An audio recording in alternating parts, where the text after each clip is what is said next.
जम्मू कश्मीर में पिछले 24 घंटे से आतंक के खिलाफ ताबड़तोड़ ऑपरेशन जारी। लगातार 3 मुठभेड़ में पुलिस और सुरक्षा बलों ने 5 आतंकियों को मार गिराया। जम्मू कश्मीर में सेना का ऑपरेशन ऑल आउट। कठुआ के बाद राजौरी में घिरे 2 से 3 आतंकी। सर्च ऑपरेशन जारी। कठुआ में 3 आतंकी ढेर, गोला बारूद भी जब्त। महाराष्ट्र के इटाड़े में एमरॉल्ड प्लाजा की पहली मंजिल पर लगी आग। बार और रेस्टोरेंट में लगी भीषण आग। फायर ब्रिगेड की 5 गाड़ियां आग बुझाने में जुटी। किसी के हताहत होने की खबर नहीं है। यूपी के आगरा में एक मसाला फैक्ट्री में लगी भीषण आग। देखते ही देखते मसाला फैक्ट्री पूरी तरह से जलकर खाक। कड़ी मशक्कत के बाद फायर ब्रिगेड की टीम ने आग पर काबू पाया। उधर दिल्ली के कंझावला में बड़ा हादसा। निर्माणाधीन गोदाम का लंटर गिरने से 2 मजदूरों की मौत, जबकि एक घायल। पुलिस मामले की जांच में जुटी। गाजियाबाद के लोनी में 3 साल की मासूम का अपहरण। सीसीटीवी कैमरे में बच्ची को ले जाते दिखा किडनैपर। पिता ने बच्ची के मामा और मौसी पर लगाया आरोप। पुलिस मामले की छानबीन में जुटी। बुलंदशहर में बीजेपी नेता के बेटे के साथ मारपीट। घर में घुसकर दबंगों ने पीटा। 5 नामजद समेत 10 आरोपियों के खिलाफ केस दर्ज। मारपीट की घटना सीसीटीवी में भी कैद हुई। यूपी के झांसी में नशे में धुत युवकों ने बीच रोड पर मारपीट की। बीच बचाव करने आई महिला को भी मृतकों युवकों ने पीटा। पुलिस ने 2 लोगों को हिरासत में लिया है। रायबरेली में बारिश से सड़कों पर बने गड्ढे में मौत को दावत दे रहे हैं। सड़क किनारे बने गड्ढे में एक युवक बाइक समेत गिर गया। स्थानीय लोगों ने किसी तरह खींचकर बाहर निकाला। बाइक पर सवार युवक गड्ढे में गिरा, जिसके बाद पूरे इलाके में हड़कंप है।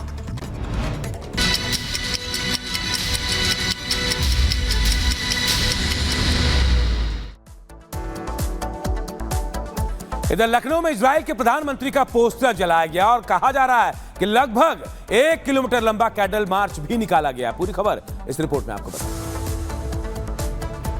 आतंकी हसन नसरल्लाह की मौत के बाद लखनऊ के शिया समुदाय में आक्रोश है। इसी के विरोध में हजारों की संख्या में शिया मुसलमानों ने विरोध मार्च निकाला, वो भी बिना परमिशन, गुपचुप तरीके से।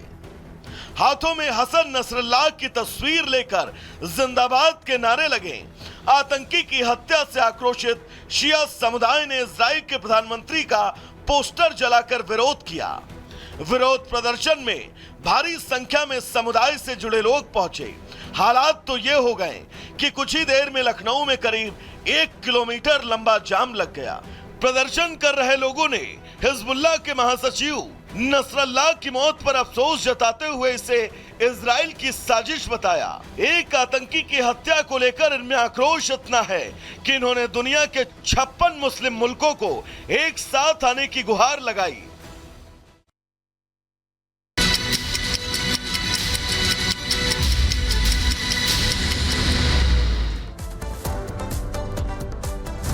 बेरूत पर इजराइल की ताबड़तोड़ बमबारी। इजराइल ने पहली बार बेरूत की आवासीय इमारतों पर दागे हैं ड्रोन। कई लोगों के घायल होने की आशंका। इजरायली सेना ने बेरूत में अल कुला पुल के पास किया हवाई हमला। सीरिया रिपोर्ट के मुताबिक सीरियाई शासक बशर अल असद के भाई माहिर अल अशद के घर पर हमला हुआ है। हूती विद्रोहियों ने अमेरिका के ड्रोन पर किया हमला। यमन के अंसारुल्लाह हौती समूह ने अमेरिकी ड्रोन को मार गिराया है। हिजबुल्लाह और हूती विद्रोहियों के खिलाफ इजराइल का एक्शन जारी। यमन के हदैदाह में बरसाए बम, 4 लोगों की मौत, 29 घायल। इजराइल के ताबड़तोड़ हमलों के बाद लेबनान का पलटवार। उत्तरी इजराइल में लेबनान से करीब 35 रॉकेट दागे गए। इजराइल पर हिजबुल्लाह के हमले का अलर्ट। इजराइल के हाइफा शहर में रॉकेट हमले की आशंका को लेकर रेड अलर्ट जारी। यमन में हमलों के दौरान इजरायली सेना ने युद्धक विमानों की फुटेज जारी की। इजराइल ने दर्जनों विमानों से यमन में हूती ठिकानों पर हमला किया है। नमस्ते, मैं आपके साथ वैभव मिश्रा। इस बुलेटिन में सबसे पहले बात उन 6 खबरों की करेंगे जिन 6 खबरों पर आज विस्तार से हमारी नजर बनी रहेगी और अनूप उन खबरों का पल पल का अपडेट हम अपने दर्शकों तक पहुंचाएंगे। तो सबसे पहले गुड मॉर्निंग भारत में आपकी टीवी स्क्रीन पर ये वो 6 तस्वीरें होंगी जिन 6 तस्वीरों को हम विस्तार से आपको बताएंगे। सबसे पहली और सबसे बड़ी तस्वीर, क्योंकि हिजबुल्लाह पर इजराइल का एक्शन लगातार जारी है।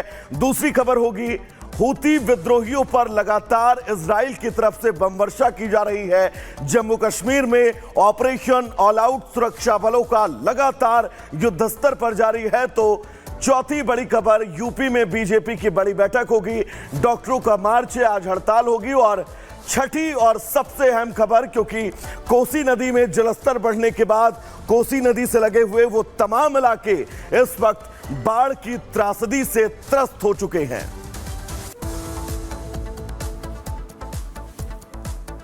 और शुरुआत एक बड़ी खबर से करते हैं। बड़ी खबर इजराइल से जुड़ी हुई। इजराइल चुन चुनकर अपने दुश्मनों का सफाया कर रहा है। एक बार फिर इजराइल हिजबुल्लाह पर हमला करते हुए नजर आया है। कई बार अटैक किया गया है। इजराइल की तरफ से आईडीएफ ने कई कमांड सेंटर में हिजबुल्लाह के कमांड सेंटर को निशाना बनाया है। लेबनान के 45 ठिकानों पर आईडीएफ ने एयर स्ट्राइक किया है और तबाही आ गई है। जी हां, चुन चुनकर इजराइल जो है अपने दुश्मनों का सफाया कर रहा है, लेकिन इसके बावजूद उसके हमले नहीं रुक रहे हैं। तस्वीरें हम आपको दिखा रहे हैं। एक बार फिर हिजबुल्लाह पर इजराइल का अटैक हुआ है और ये उसी की तस्वीर हम आपको दिखा रहे हैं। जोरदार धमाका, कई कमांड सेंटर जो हिजबुल्लाह के थे उन पर आईडीएफ ने बम बरसाए हैं, एयर स्ट्राइक किया है। लेबनान के 1-2 नहीं 45 ठिकाने जो हिजबुल्लाह के माने जा रहे थे उन ठिकानों को निशाना बनाया और उसके बाद ऐसी तस्वीर लेबनान में दिख रही है। तो देखिए, लगातार हिजबुल्लाह पर हमलावर इजराइल एक के बाद एक कई ताबड़तोड़ हमले कर रहा है और उन्हीं हमलों की बानगी इन तस्वीर के जरिए हम आपको दिखा रहे हैं। आईडीएफ ने एक साथ कई कमांड सेंटर को निशाना बनाया, 45 ठिकानों को बम से उड़ा दिया, एयर स्ट्राइक से उड़ा दिया है। लेबनान की तस्वीर देखिए आप, कैसे धुआं धुआं पूरा आसमान हो गया, सड़कों पर अफरा तफरी मच गई, लोग यहाँ वहां भागने लगे। इजरायली सेना लगातार एयर स्ट्राइक कर रही है और उन ठिकानों को निशाना बना रही है जो हिजबुल्लाह या फिर दूसरे आतंकी संगठनों से जुड़े हैं। 1-2 नहीं 45 ठिकानों पर एयर स्ट्राइक करके उनको तबाह किया गया है इजराइल की तरफ से। बिल्कुल अनूप, हिजबुल्लाह को नस्तानाबूद कर देने की सौगंध खा चुका इजराइल अब लगातार हूती विद्रोहियों पर भी एक्शन तेज कर चुका है। आपको बता दें, इजरायली डिफेंस फोर्स ने यमन में जबरदस्त हमले किए हैं। बड़ी खबर इस बीच अपने दर्शकों को बता दें, दरअसल आईडीएफ ने यमन में बड़ा हमला किया है। इजरायली सेना की यमन में एयर स्ट्राइक, आपको ये भी बता दें, हादी-दाह में बिजली घर और पोर्ट पर बमबारी की गई है। इजराइल के इस हमले में 4 लोगों की मौत की पुष्टि हुई है जबकि 29 लोग घायल हैं। IDF chief of staff lieutenant general Harji हवेली ने कहा है कि इजराइल इससे भी आगे पहुंच सकता है। यमन में आईडीएफ के स्ट्राइक की ये वो खतरनाक तस्वीर है जिस तस्वीर ने हूती विद्रोहियों की नींद इस वक्त उड़ा कर रखी है। एक तरफ हिजबुल्लाह की नॉन स्टॉप पिटाई तो अब दूसरी तरफ हूती विद्रोहियों की शामत आई है। एक और बड़ी खबर आपको बता रहे हैं, इजराइल के हाइफा में रेड अलर्ट है। जी हां, हिजबुल्लाह के रॉकेट हमले की आशंका है क्योंकि इजराइल लगातार हिजबुल्लाह पर हमलावर है, एयर स्ट्राइक कर रहा है उसके ठिकानों पर। तो अब यह आशंका जताई जा रही है कि हिजबुल्लाह भी पलटवार कर सकता है और यही वजह है कि इजराइल के हाइफा में रेड अलर्ट घोषित किया गया है। हिजबुल्लाह के रॉकेट हमले की आशंका जताई जा रही है। देखिए, एक तरफ हिजबुल्लाह पर लगातार निशाना साध रहा है आईडीएफ, इजरायली सेना उसके ठिकानों को चुन चुन कर निशाना बना रही है। वहीं दूसरी तरफ यह भी माना जा रहा है हिजबुल्लाह कभी भी पलटवार कर सकता है और इसके बाद इजराइल के हाइफा में रेड अलर्ट घोषित किया गया है। बताया जा रहा है कि हो सकता है हिजबुल्लाह हाइफा में रॉकेट से हमला कर सकता है, लेकिन इसके बाद एहतियातन रेड अलर्ट घोषित कर दिया गया है।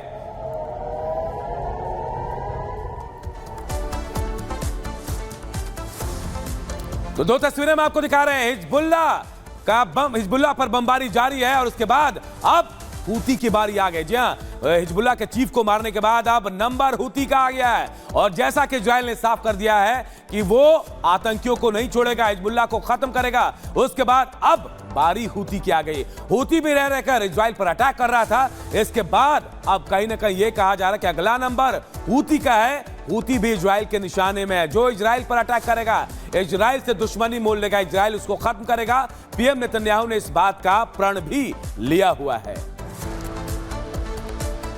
बिल्कुल अनूप, 7 अक्टूबर के भयानक हमले के बाद से ही इजराइल अपने हर एक दुश्मन को चुन चुन कर खत्म कर रहा है। अब तक 2 दुश्मनों को उसने पूरी तरह से निस्तनाबूद कर दिया है और अब हिजबुल्लाह चीफ को कब्र तक पहुंचाने के बाद इजराइल अपने तीसरे दुश्मन की घेराबंदी कर चुका है। वो तीसरा दुश्मन जो गाजा युद्ध के दौरान इजराइल के इलाकों को नुकसान पहुंचा रहा था। रिपोर्ट आपको दिखाते हैं।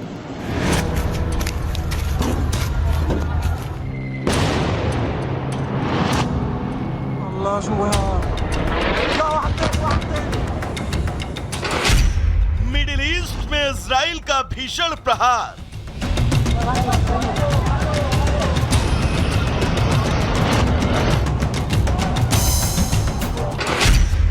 हमास और हिजबुल्लाह पूरी तरह खाक।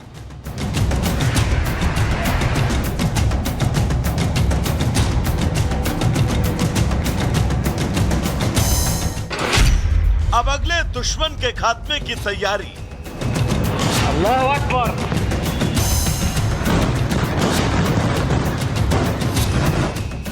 दो दिन पहले यूएनजीए में नेतन्याहू ने यह साफ कह दिया था कि इजराइल पर हमला करने वाला या उस पर हमला करने की प्लानिंग करने वाला कोई भी नहीं बचेगा।